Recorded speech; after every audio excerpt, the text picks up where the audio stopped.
আজকের ক্লাসে আমরা ডাটা এন্ট্রি সেক্টরের অপরচুনিটি নিয়ে কথা বলবো। মার্কেটিং থেকে শুরু করে কোম্পানির অনেক কাজেই কিন্তু আমরা ডাটা কালেক্ট করে থাকি, কারণ ডাটা কালেক্ট করলেই আমরা কিন্তু টার্গেটেড লিড কালেক্ট করতে পারি। সেখানে ফ্রিল্যান্সিং মার্কেটপ্লেস থেকে শুরু করে অনেক কোম্পানিতেই কিন্তু ডাটা কালেকশনের প্রয়োজনীয়তা পড়ে। এর জন্যই ফ্রিল্যান্সিং মার্কেটপ্লেসের পাশাপাশি লোকাল মার্কেটপ্লেসেও কিন্তু এর অনেক ডিমান্ড রয়েছে। চলুন আমরা ফ্রিল্যান্সিং মার্কেটপ্লেসে গিয়ে দেখি এই সেক্টরে যারা কাজ করছে তারা কতটুকু আয় করছে এবং কিভাবে। ডাটা এন্ট্রি সেক্টরে ফ্রিল্যান্সাররা কি পরিমাণ আয় করছে এবং তাদের যে কাজের ডিমান্ডটা সেটা কেমন, এটা জানার জন্য আমরা আপওয়ার্কে এসে ডাটা এন্ট্রি লিখে যখন সার্চ করলাম, তখন এখানে আপনি দেখবেন যে অনেকগুলো ফ্রিল্যান্সার প্রোফাইল কিন্তু আমাদের স্ক্রিনে চলে আসছে। তো প্রথম যে প্রোফাইলটা আছে সেটা দেখলেই আপনি বুঝতে পারবেন যে এটা প্রায় $৮০,০০০ মতো আয় করেছে। নিচেও যে প্রোফাইলটা আছে এটাও প্রায় $৮০,০০০ মতোই আয় করেছে। আবার যদি আপনি আরেকটু নিচে যান তাহলে দেখতে পাবেন এই প্রোফাইলটা $৩০,০০০ মতো আয় করেছে।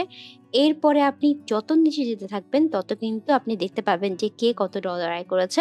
আপনি যদি পাশাপাশি আমরা অনেকগুলো বাংলাদেশীদের প্রোফাইল খুলে রেখেছি। এই যে বাংলাদেশীদের প্রোফাইলটা আছে বা এনার যে প্রোফাইলটা আছে সেটাতে প্রায় $৪০,০০০ মতো আয় করেছে। বর্তমানে ওনার অনেকগুলো প্রজেক্ট ইন প্রগ্রেসে আছে।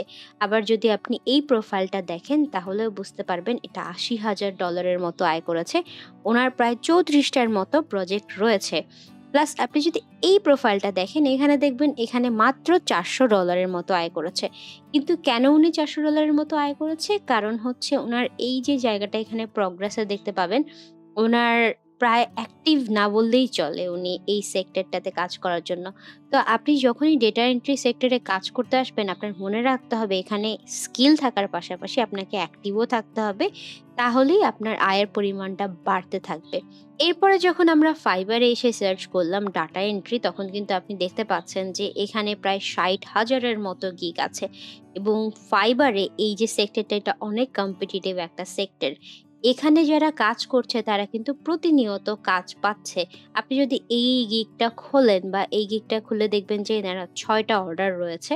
আবার যদি এই গিগটা খোলেন তাহলে দেখবেন যে উনার যদি $20 করেও হয়, এখানে ১১টার মতো অর্ডার রয়েছে। আবার এই যে গিগটা আছে এটা যদি ওপেন করেন উনার কিন্তু ৩টা অর্ডার রয়েছে।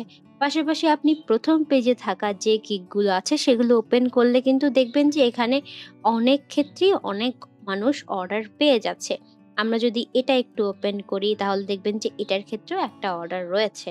কিন্তু যারা ফাইবারে আসে তারা ভাবে যে সাধারণত এই সেক্টরে কাজ করলে এত মানুষের ভিড়ে কাজ পাবো কি পাবো না।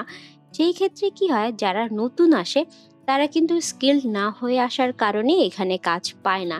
যেমন ধরেন আপনি তাদের গিগ ইমেজ দেখলেই বুঝবেন যে তারা কত কম এফোর্ট দিয়ে এখানে গিগ বানিয়ে রেখেছে। তো আপনি যদি স্কিলড হন এখানে আপনার জব থাকবেই ডেফিনিটলি এবং আপনি আয়ও করতে পারবেন। একইভাবে আমি যদি আপনাদেরকে একটু freelancers.com দেখাই, তাহলে আপনারা freelancers.com এ গেলেও একইভাবে এখানে দেখতে পাবেন যে এখানেও কিন্তু ডাটা এন্ট্রি সেক্টরের অনেক জব রয়েছে। ইভেন কি পিপল পার আওয়ারও রয়েছে। কিন্তু আপনাকে এই সেক্টরে আসার পরে একদম আপনার যদি আয় করতেই হয় তাহলে ডেফিনিটলি আপনাকে স্কিলড হতে হবে।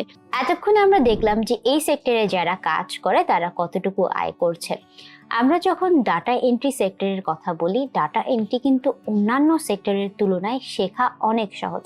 এটার জন্য আপনার একটা কম্পিউটার লাগবে এবং এটার জন্য আপনার রিসার্চ স্কিলটা লাগছে।